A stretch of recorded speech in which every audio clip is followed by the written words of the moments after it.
Every city has its name card. For Cardiff, it would be music, or to be more specific, live music.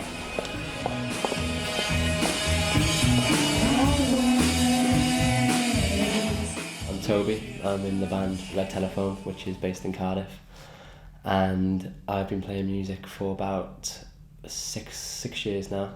I decided to just pick up guitar because I thought it was just a cool thing to do, I guess, at that age. After that, it just became a really important thing. The music-friendly atmosphere in Cardiff contributed to Red Telephone's first stage of success. When you start playing shows and you start trying to get out and play to people, I think it's really important, the scene and the atmosphere and the supportiveness of it, I think. What's so special about this country is the live music culture, and wherever you go, whatever city you are in, it's a massive part of what people engage with, not just on a professional level, but in terms of entertainment as well. The thing I love most about living in Cardiff is that it's a capital city, which means that perhaps more so than a lot of other cities in the United Kingdom, there is a great presence of live music. Other major bands from Wales, even though Wales has produced a lot of artists in the last few decades that have been really successful, a lot of them haven't actually come from Cardiff themselves. They've come from outside towns and villages and cities outside Cardiff, but Cardiff's always the hub where the industry or where people outside of Cardiff will come to see shows. A lot of venues and people who run the venues and promoters who put on shows, which are really good and really important people, because they give bands, like even when we started our second band, nobody knew about us or what we do, but places like Goodahoo, they gave us a show, our first show, and shows after that. So I think having that supportive element is really important, because otherwise you don't get any new bands coming through. You stifle them otherwise, and everyone just has to put their stuff online, and it just becomes flooded. So I think without a positive and open-minded local scene and environment, then you don't get new bands and new performers. However, the live music scene is in a precarious situation right now. With Cardiff now, there's a lot of gentrification and redevelopment, and I feel like the music scene it challenges that, because it maintains the city's like character and personality, and it gives a voice to people, to sort of just normal and working people.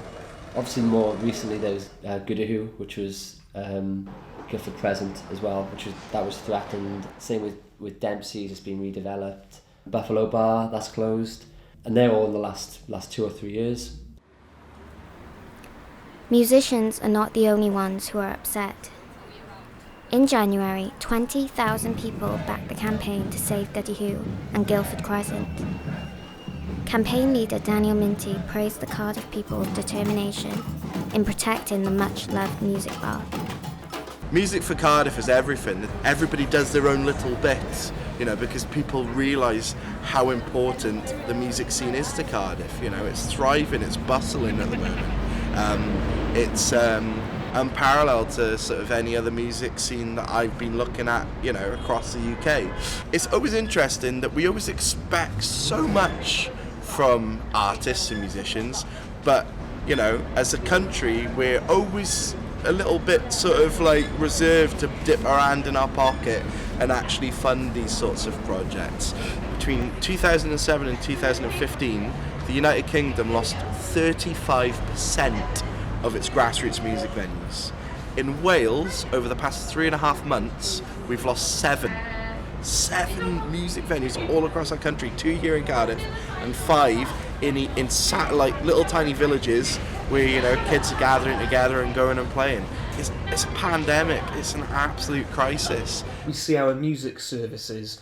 I think of Gwent Music Service in particular, who've had tremendous budget cuts, and it's so difficult to actually have a sustainable business, to see young talent emerging and progressing, continuing with their musical endeavours, their enjoyment of music, because there isn't the financial support. This is what's so disappointing actually about the cuts to funding, especially to live music in this country.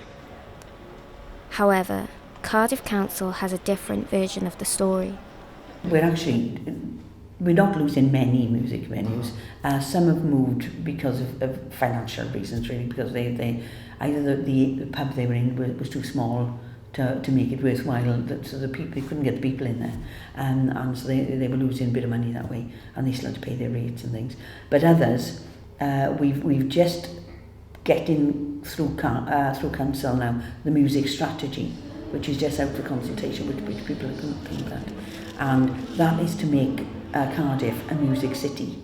There's a lot of work going into that, where we hope to have a bigger venue down the bay, so that we can have bigger bands coming in, but we also want to encourage the smaller venues like at Warmanby Street to develop raw talent, as it is, through small venues that then go on to become the bigger bands, and that's the way some of the big names in Welsh music have come through.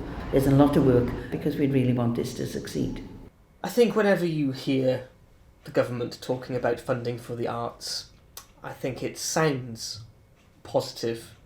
They seem committed. It all sounds very promising. It sounds very rosy. Actually, it's only scratching the surface of what we used to be able to do in this country. I'm not too optimistic at the moment.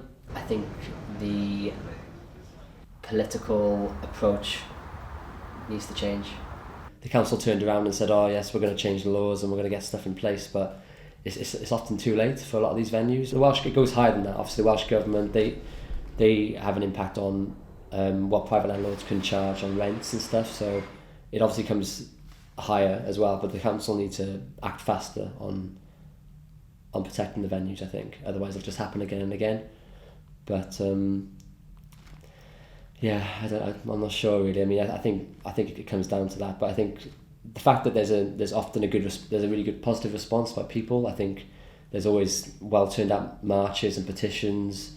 I feel like if that many people went out to the gigs and shows and went into the venues just generally, then this will become less of a problem as well, because it almost takes something to threaten these things to happen before anyone starts responding. People go out and realise it's important. So I think people also need to engage with the scene more and engage with the venues, and that'll almost protect themselves before the council even need to. But yeah, there's a few things to it, I think. The road ahead seems to shake and crumble for musicians and music lovers, but it is always good to have hope.